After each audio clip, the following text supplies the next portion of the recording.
Is there a sense that Marine Le Pen is trying to absolutely capitalise on what many were expecting to be perhaps a very, very close race in the next couple of weeks?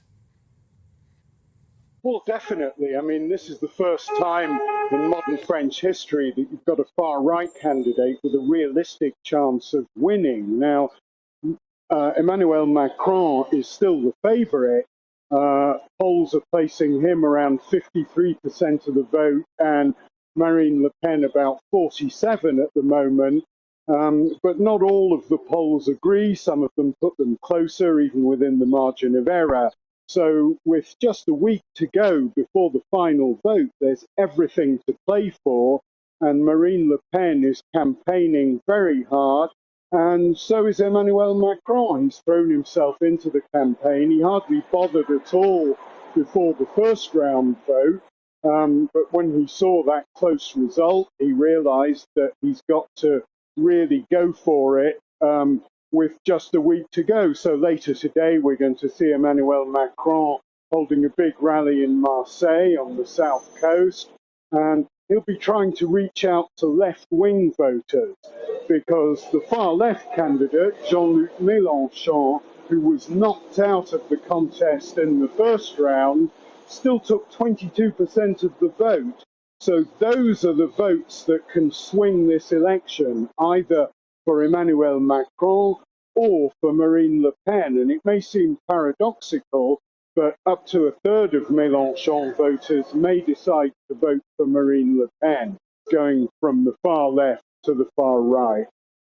I mean, this idea of reinstating the death penalty, are the French people likely to get behind that?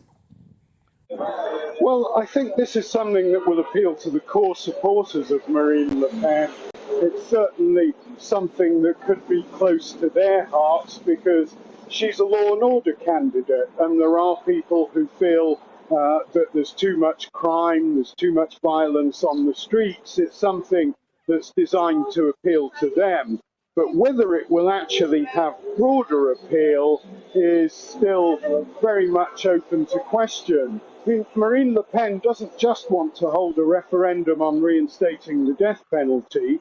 She also wants constitutional change so that she can put French citizens first when it comes to jobs, housing and benefits. And that's a very big part of her platform. Emmanuel Macron is arguing that if she carries out her plan to hold referendums by presidential decree, they would be legally invalid because under the Constitution, a referendum has to be approved by Parliament and voted on in Parliament. So it's going to be interesting to see how these two candidates face off.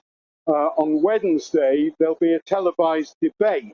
Now, 5 years ago, Marine Le Pen was roundly defeated by Emmanuel Macron in a similar debate. This time, she'll be probably a lot better prepared. So a lot of people will be watching to see how she performs in that.